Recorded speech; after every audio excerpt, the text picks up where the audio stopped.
ख्रिस्त में मेरे प्रिय भाई और बहनों, आज 26 मार्च 2022 चालीसे के तीसरे सप्ताह का शनिवार है।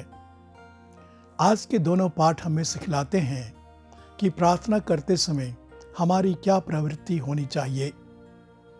प्रथम पाठ में नबी होशेया के मुख से ईश्वर कहता है, मैं बलिदान की अपेक्षा प्रेम और होम की अपेक्षा ईश्वर का ज्ञान चाहता हूँ। होशिया 6:6। इस्राएली लोग अपने पापों की क्षमा के लिए मेमनों आदि जानवरों का बलिदान चढ़ाते थे और ईश्वर की महिमा में होम करते थे।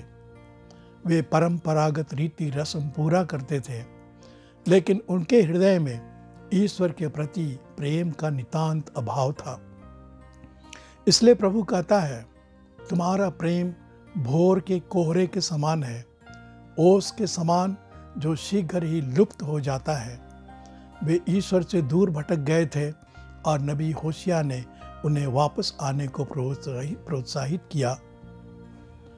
आज के सुसमाचार में हम देखते हैं कि प्रभु यीशु एक फरीसी और एक नाकेदार द्वारा दी गई प्रार्थनाओं की तुलना करते हैं।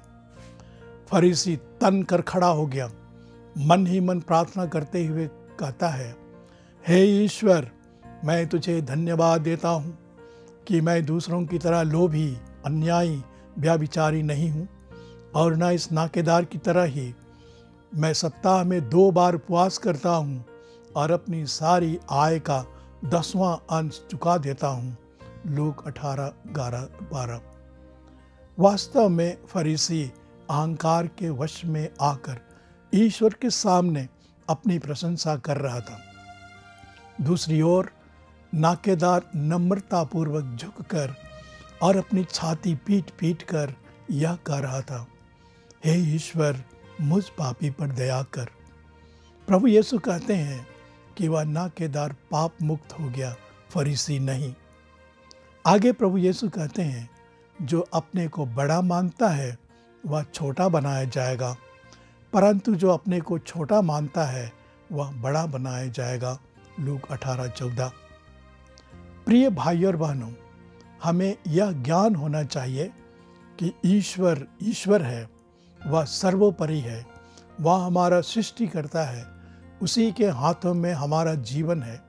इसलिए जब हम प्रार्थना करते हैं तो नम्रतापूर्वक प्रभु के समक्ष जाएं।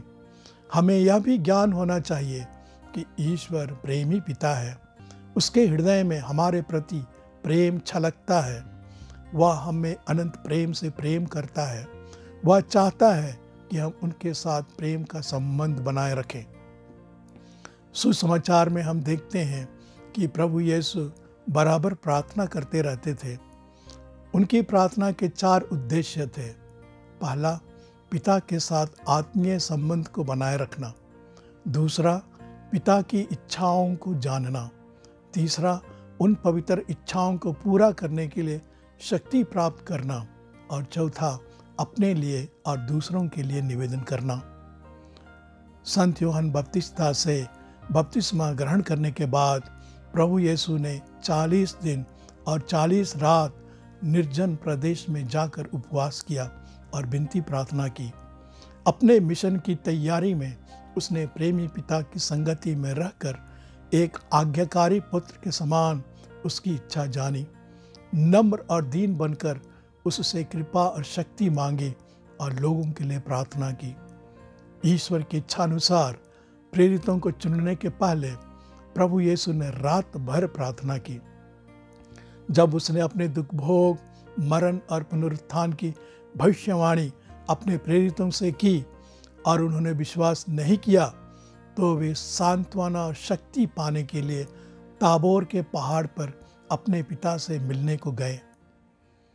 अंतिम ब्यारी के बाद गेत्सेमानी बारी में प्राण पीड़ा सहते हुए और क्रूस पर लटकते हुए प्रभु यीशु ने पिता से गिड़गिड़ा कर प्रार्थना की।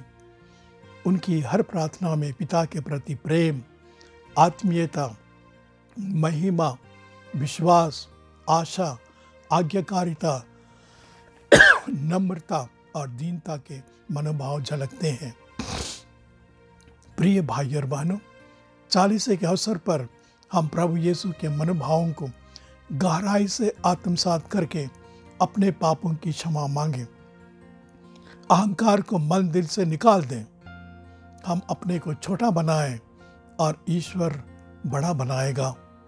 हम याद करें कि ईश्वर प्रेम चाहता है, ना कि बलिदान।